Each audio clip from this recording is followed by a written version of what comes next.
It's time to let your sports opinions fly for the main event.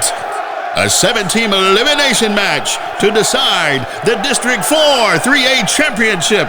Presented to you live by PilotPointBearcats.com. This 10-week match has been sanctioned by the University of Interscholastic League. Our celebrity referee for the District 4 3A show is none other than the daytime psychology professor, Texas high school football storyteller, North Texas insider, and DFW Inside High School Sports, the most feared member of the Texas high school mafia, the one, the only, small town Digsy, the professor,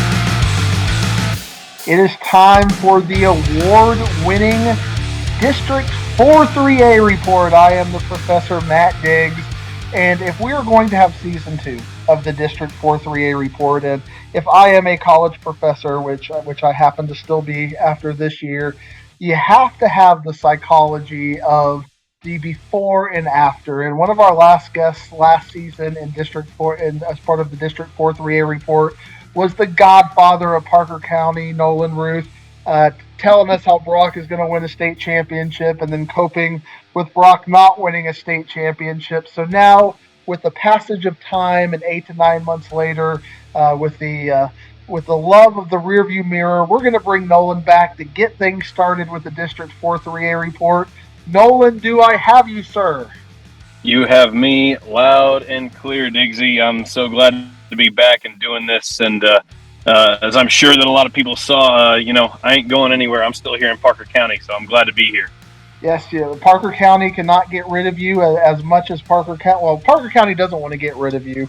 It's externals that try to knock you down, but they can't knock you down. You're like Chumbawamba, and you get knocked down, but you get.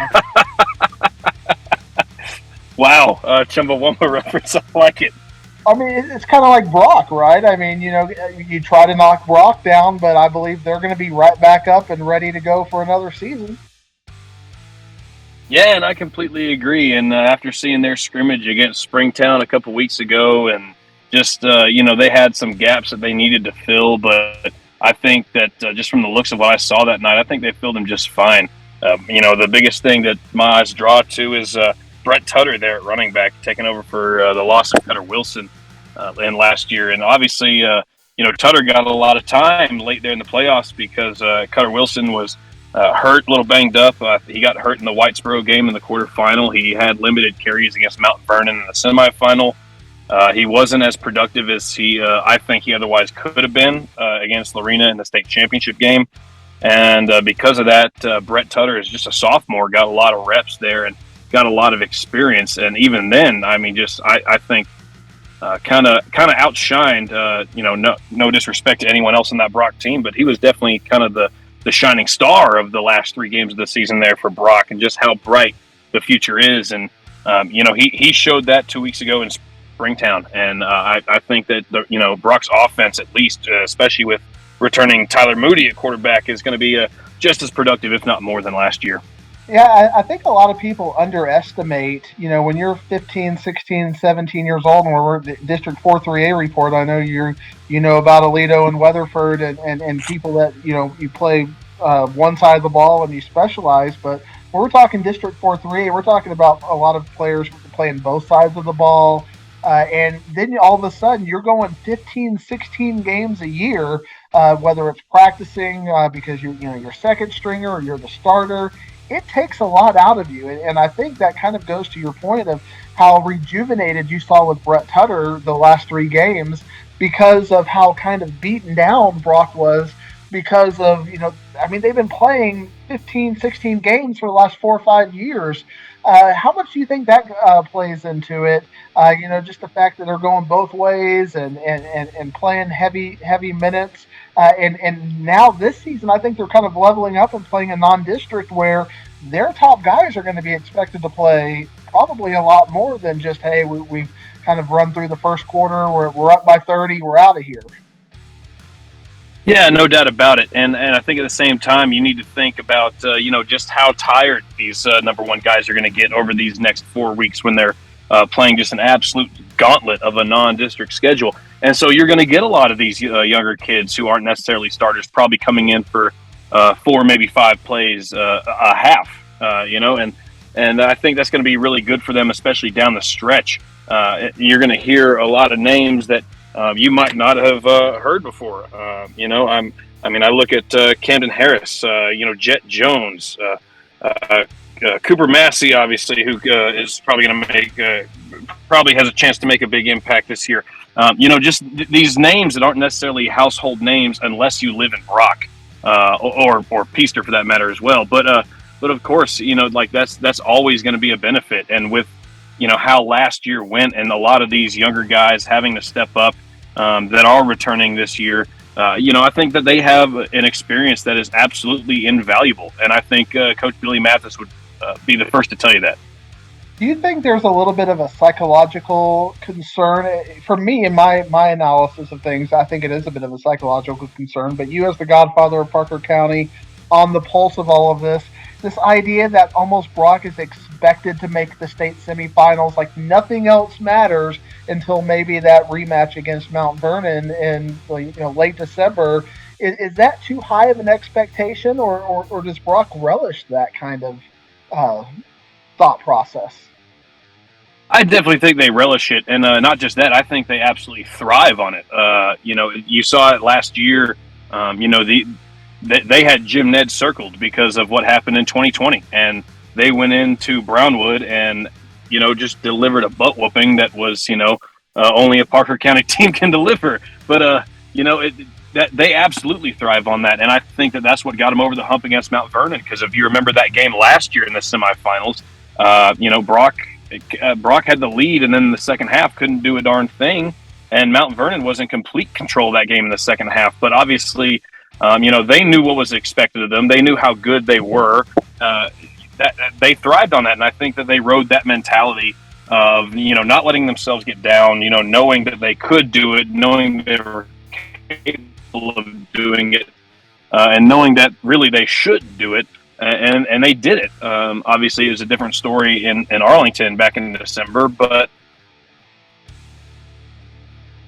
that they thrive. Billy Mathis has brought to Brock that has really shown. Just after 1 year, I think it's just going to grow and become even stronger in year 2 in his tenure. Do you think Coach Mathis, and maybe you know directly because he's talked to you, or just your opinion of things? Do you think he's going to structure anything any different this year, knowing that, I think everybody's going to have Brock as a consensus district pick. It'll certainly be my pick. I'd be shocked if it wasn't your pick. Do you think he's going to be doing anything differently to get Brock ready for the goal of the state championship, and maybe not the goal of just winning a district title?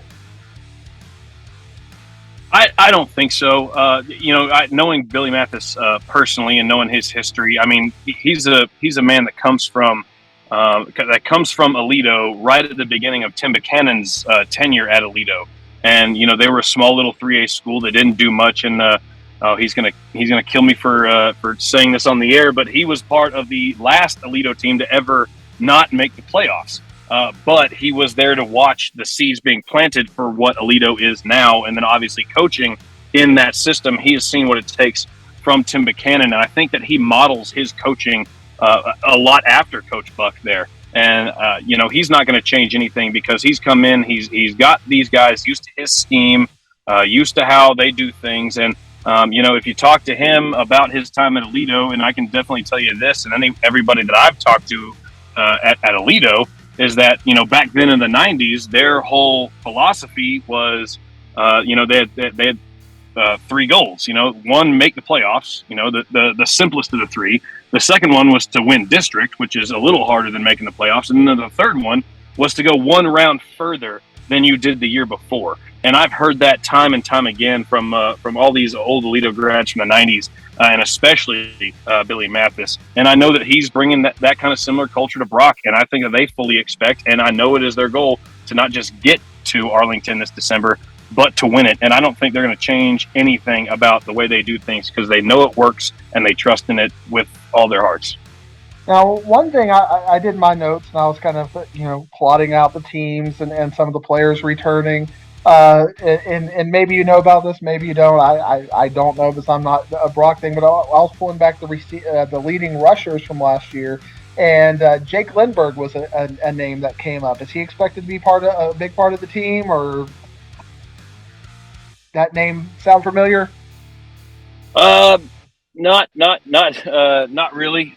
He didn't get matter of fact, I don't even think I saw him against Springtown. But he didn't get a lot of carries. I think that really they're going to lean on more of Zach Brewster might get a lot of snaps at running back. I know for sure that Brett Tutter is going to be the number one guy there. But then they also have Cannon Stevens who can run the ball. They have Griffin Cheslock who can run the ball.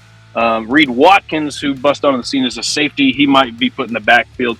They have a bunch of different options that they could go with at running back. Obviously, I think Brett Tutter's the guy, and I think they're going to lean on him heavily. They got a bunch of options, and I wouldn't be shocked if we saw 4 or 5 runners possibly get over 100 yards in the season this year. I really wouldn't, because if there's one thing for sure that I've seen about Brock is they know how to spread the ball around. You can key in on one guy, but then another guy is going to end up beating you. And I think a prime example of that is the Whitesboro quarterfinal game at Arlington last year. Cutter Wilson got hurt, and he had to leave the game for a little bit. Then Brett Tutter steps in, but then Nathan Jones had a few receptions, and then Tyler Moody was forced to kind of spread the ball around to his other receivers. That's not something that they're afraid to do. So I'm definitely not shocked that we see a lot of other names other than just the household names there, because I think that's something Brock is best at, is getting the ball around. And you talked about it on the defensive side of the ball. I put down as key returners Hunter Fay, Camden Harris, Cooper Massey, and Carson Finney. It was really surprising when you think about how young Brock was last year. Yeah, it really was, and especially on the defensive side of the ball. And unfortunately, I should preface by saying this: in that scrimmage against Springtown, it is worth noting they were missing a wide receiver, a corner, and a safety. So if you follow me on Twitter at Real Nolan Ruth, I mentioned that their defense left a little bit to be desired in that scrimmage. There were a few dropped interceptions. There were passes that I thought should have been broken up. Maybe the coverage was just a little bit loose. I know Springtown had one deep pass that kind of that ended up with them getting on the 5-yard line. That the safety actually didn't even turn to look at the ball, but I think that's just a little bit of rust, and I think that these kids are going to get right back into it, because a lot of them did play last year and get that time. And, I think that's so vital, and I think that's why they're the favorite to win the state championship in 3A Division I, despite not just Lorena being back, but Franklin now joining 3A Division I. And so, it's going to create new challenges, but that's pretty much what's going to happen anytime the UIL realigns. And I think Brock is I agree with everyone's opinion that Brock is probably the clear-cut favorite here, just because of their youth and what they bring back. And it was really, really crucial last year, and I think it's going to be play a big factor in this year as well. The District 4-3A Report. I am the Professor Matt Diggs. You are listening to Nolan Ruth, the godfather of Parker County. And Parker County doesn't have just one team in District 4-3A. We have a second team in District 4-3A. And just for the big picture of things, for me and my predictions, I've got Brock 1. I think almost everybody's got Whitesboro number 2. Whitesboro losing to Brock twice last year, and they've got everybody coming back as well. Mac Harper, Clay Hermes, Grayson Ledbetter, their star running back, who got hurt early, and everybody stepped up for Whitesboro. Whitesboro is a step below Brock, but I think they're a step above everybody else. But for me, I think we almost have 3 complete tiers. You got Brock at tier 1, Whitesboro at tier 2. I really like Peaster this year. They're returning everybody. I've heard Tremark Gilbert has leveled up over the summer and is just looking fantastic. What do you know about Peaster? What are you thinking about Peaster? And are you even willing to say that they might be at the Whitesboro tier, or do you think they're a step below Whitesboro? I definitely would not put them on a separate tier than Whitesboro. As a matter of fact, I wouldn't be shocked if the Greyhounds end up upsetting the Bearcats this year. I'm not going to stake my reputation on that, but I definitely think that Peaster is a much different team than we saw the past 2 years. You think about this. This is only the third year of their program's history. They have 8 returning starters on both sides of the ball, 8 on offense, 8 on defense. One of those is Gunnar McElroy, who is this is his third year as a starter, the son of Coach Gary McElroy, and he just looked absolutely incredible out in Millsap 2 weeks ago at their scrimmage. Everything was on a dime. He was not afraid to tuck it. He was not afraid to, kind of improvise when he had to. But still, like just the Peaster just looked absolutely incredible, and I was so impressed with them. And I know Coach McElroy. He thinks this is a special group for them, and I'll know more about that this Friday as I'm going to be out there as they take on the Toller Rattlers. This is a Peaster team that I think that you don't want to sleep on. I would not be shocked if they end up upsetting the Whitesboro Bearcats. I definitely don't put them on the same tier as Brock. Just being completely honest, in my honest opinion, but this is a much better Peaster team than we have seen the past 2 years. I mean, you go from 3-7 to 7-3 at the end of a regular season in a pretty tough district, and I think that has kind of been a baptism by fire for the Greyhounds, and they've had to grow up pretty fast. And then you mentioned Tremark Gilbert. He can play any role. In that scrimmage against Millsap, they had him as a wideout. At the same time, they can put him at tailback where they've put him for the past 2 years. They could put him at tight end if they wanted to, because he's the largest guy on the team. And he can get downfield and block as a tight end if he has to, or just even run him out of the 3-point stance, and he can run the route over the middle and he can catch it. I think he has the most sure hands on Peaster's team as well. And so, I hate to say it's just based on these two guys, on McElroy and Gilbert. You've also got Brody Williams. You've got Rhett Steen, who's coming back, who had a great year. You got Ty Steely as well. Caden Steen is I think, is going to be able to bust onto the scenes a little bit this year. This is I sound like a broken record. This is a much different Peaster team than we've seen the past 2 years. And I think they've got a great chance to finish second in this district. As a matter of fact, I think there's a great chance they finish the regular season 9-1. Wow.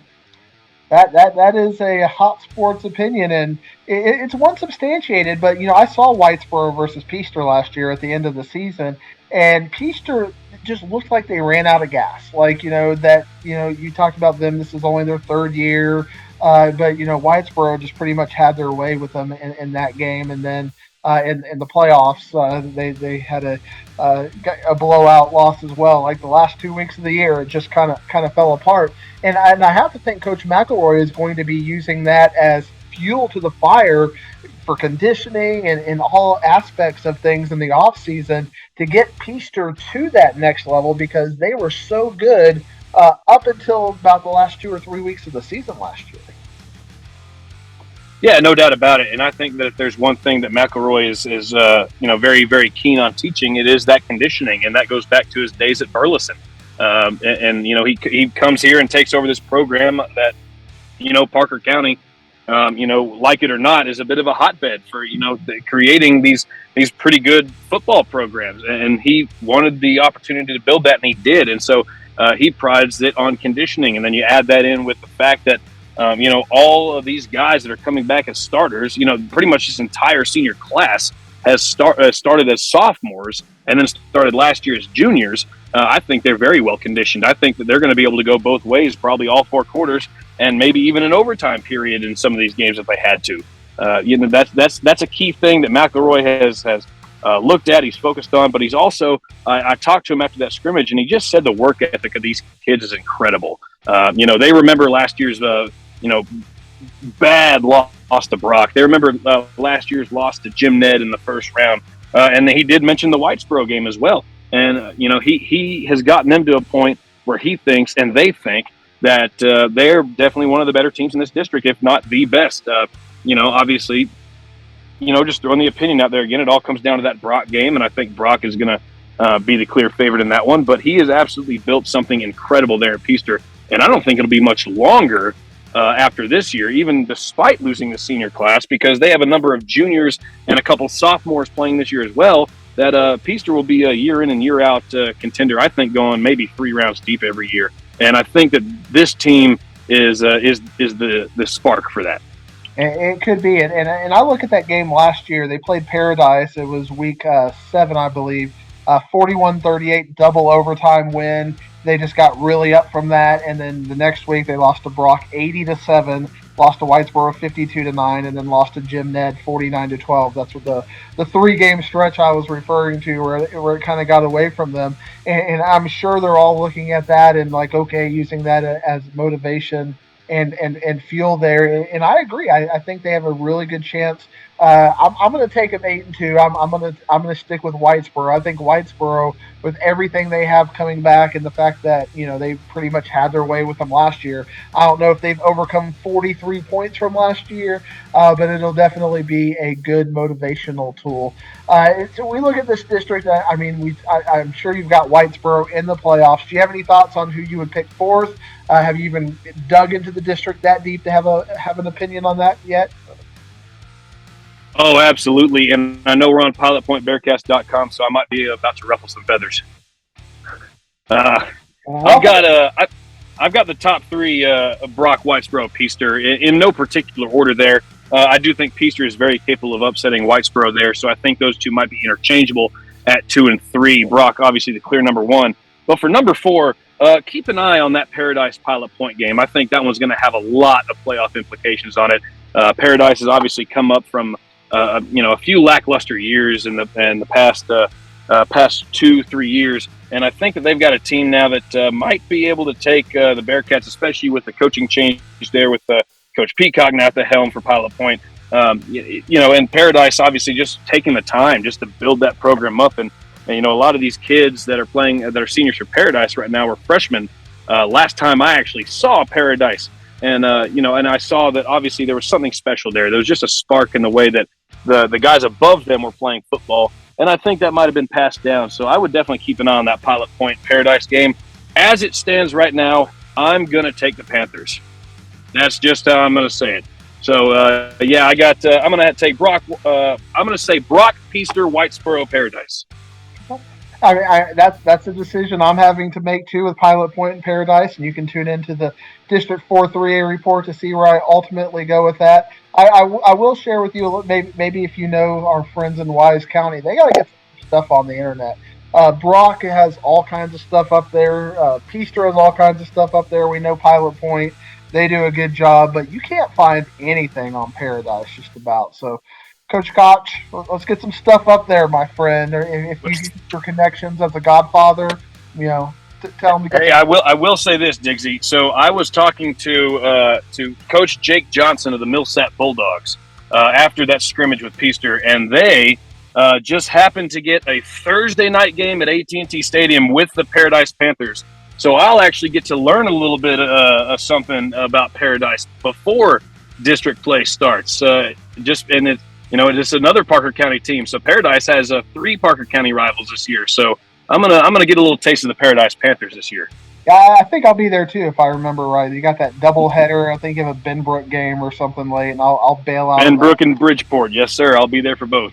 So a little Wise County love over there. But before we let you go, I do got to get your opinion on the games this week. The 2 big ones that we're talking about. Brock and Texarkana Pleasant Grove. We talked about leveling up, and Brock saying, hey, let's play games. What do you think about that game? I think it's going to be a good early test. I think we're going to learn a lot more about their offense, with how big Pleasant Grove can be up front defensively and just the way they play their defense. It's not a very easy defense to run on, but it's also not a very easy defense to pass on because, they're a lot quicker than you'd anticipate when you first see them take the field. So I think we're going to learn a lot about Brock offensively. I personally think that, this Brock offense is, if not in week 1, by week 2 or 3, definitely going to be right back into that midseason form, that we're used to seeing them in. I do like Brock in this one. I like him by a touchdown, just because of just that big game experience, especially with the young guys that they have. I don't think they're going to crumble, late if the game gets really, really close in the fourth quarter. I think they'll be able to come through with a big play. I am worried about the defense a little bit just because of the way Pleasant Grove runs their offense. The good thing that Brock has going for him is Pleasant Grove is not a team that's going to pass the ball a lot, and that'll take that'll give the Eagles an extra week or something to just knock some of that rust off in the secondary that I saw, and get back into their usual way. But it will be a very, very physical game, and I think that'll be good for the Eagles and just setting them up for the next 3 games. But I do like Brock by a touchdown in this one. And then we have Peaster against Hood County's favorite sons, the Toller Rattlers, Hood County's favorite team out there, and they are ready to make a statement. I've heard they're ready to make a statement at the expense of Peaster. What do you think? I completely agree. I know what Toller brings back. I mean, they weren't totally young last year, but they were relatively young, and they bring a lot back from a really good team that I got to see against Crawford last year down there in Hood County. I went down to the Snake Pit last year and had a good time. I appreciated my time there. They treat media really, really well down there in Toller. I know what they bring back, and it's going to be a big first test for the Greyhounds there. And I sound really biased, but I got to go with the Greyhounds just from what I've seen and what I've talked with McElroy about, and just knowing how good this Peaster team is, how conditioned they are, that they're going to be willing to go the complete 4 quarters. And that's a lot more depth than you realize between the 2A Toller and the 3A Peaster. So at the end of the day, it's going to be, it's only going to be 3, maybe 4 players, but how many fresh legs are Peaster going to be able to get in there to the game? And that kind of outweighs what Toller's going to have. And so just with that conditioning and with that depth, I like Peaster by 17. Yeah, I think for me, this is a must-win game for Peaster in some ways. Obviously, it's not going to impact whether or not they're going to make the playoffs or whatever. But if they are going to be a 3A Division I competitor, if we're talking about them getting up to that second tier like where Whitesboro was, who made it to the regional finals last year, you got to win a game like this. I mean, Toller, that's no disrespect to Toller. I'm cheering for Toller to make a good run in 2A Division I. But if you're going to be that team, you have to win this kind of game to get started. Otherwise, it's going to cast doubts about your ability to even make the playoffs in this district. Because like you said, you've got Paradise and Pilot Point who are going to be right there nipping at your heels, and Whitesboro and Brock at the top of the district. To me, a must-win is a little bit of, I put it in asterisk, but this is the kind of game that if they are going to be who they say they are, they got to win this game. Oh, no doubt about it. And I think that it's going to be a relatively demoralizing loss if they don't win this game. Just what else they have. I mean, they go to Castleberry in Fort Worth next week, and I think they're going to be a pretty big favorite against Castleberry. But yeah, if you drop this game against Toller, I mean, that's going to be pretty demoralizing. You got to pick yourself up back mentally. And I think that, if that were to happen, then week 2, we're really going to find out who the Peaster Greyhounds are and if they can bounce back from that, because, as you mentioned last year, they went on that 3-game stretch. They can't let that happen to where they drop one, which is probably going to be a really, really good game. And I think it's going to be a close contest and a physical contest. But that's just the mark that separates the good teams from the great teams. If Peaster is to drop this game, I think it's going to be on week 2 against Castleberry. We're going to find out, are they one of those great teams that can get back up once they've been knocked down? I think they will be, but I also, just in my opinion, don't think that that's going to be something they're going to have to worry about. I think that I think they're already in mid-season shape, and I think they're just going to get better throughout the year. So I fully expect them to come out firing, and I think that they're going to walk away 1-0 after Friday. Nolan Ruth, the godfather of Parker County. You can find him at Twitter at Real Nolan Ruth, Nolan, just like Nolan Ryan, just with a little bit of a Ruth on the end.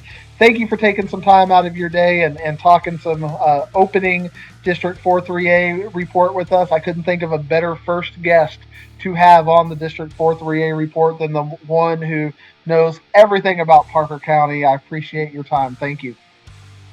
Jigsy, thanks for having me. It's always a pleasure.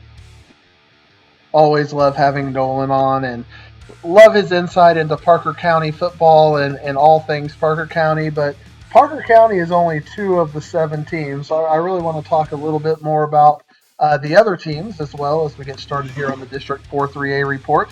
Again, I am Matt Diggs, and we are powered by the Pilot Point Bearcat blog, doing all kinds of wonderful things in the community, and we really appreciate everything they do to support our show. And can I get a woo right now? Woo, woo, woo, woo, woo. We'll see if the home office is listening. We'll find out. But for me, and I disagree with my colleague a little bit on this, I think Whitesboro is a clear number 2 team. They did last year is they leveled up, and I know what Coach Fagan did in that community. They were competing for the Lone Star Cup for a little while. I mean that's how where they had gotten to that point in all sports. Whitesboro has leveled up. You had Matt Harper. He's got him coming back. Clay Hermes coming back. As I mentioned with him, Grayson Ledbetter, running back, got hurt. You got Jay Sanders at wide receiver. Defensively, Sterling Garton, Carter Sluter, Jay Sanders playing both ways, and Kyler Murphy, all expected to be really good players. I just think that Whitesboro, when you look at what they've got coming back, and you look at their offensive flow, they figured it out last year. And again, I think they're a little bit below Brock as far as, obviously they played them twice last year. It did not work out either time as far as that goes. Brock is just that next level. Brock beat them 42-21 and then 49-14 in the playoffs. But Whitesboro is playing December football. And I'll be very interested to see Whitesboro as they level up and they start to deal with things as having the target on their back. They're no longer the team that's coming out of nowhere and it's kind of an unexpected team. They are going to be targeted.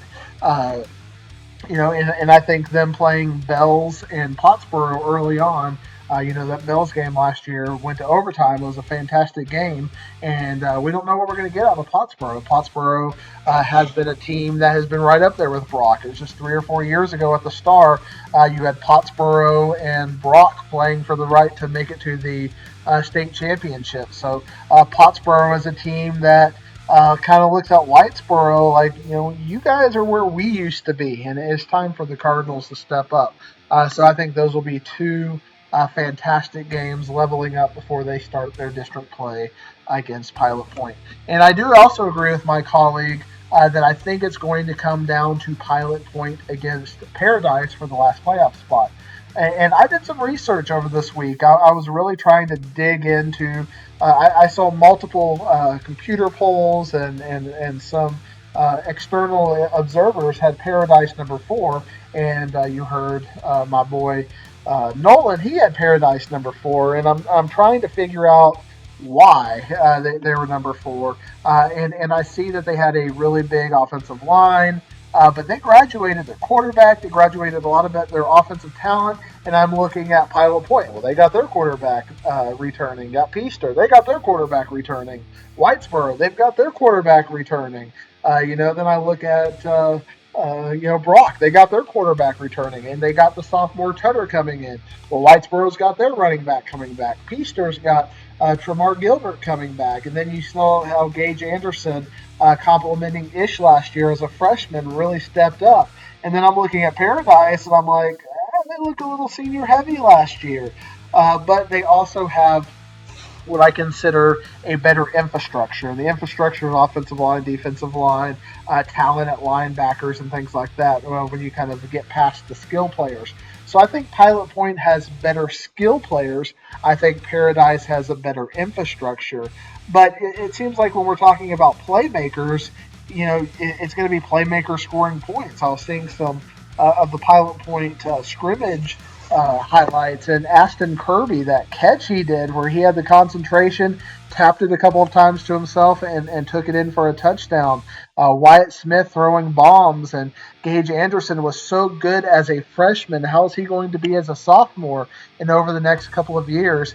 I'm leaning toward Pilot Point right now in that 4th spot. But again, it's a coin flip, and if injuries or we get an early vibe that's a little bit different, things can change real quickly in this district. But I think Pilot Point and Paradise are going to be right there for that 4th and last playoff spot.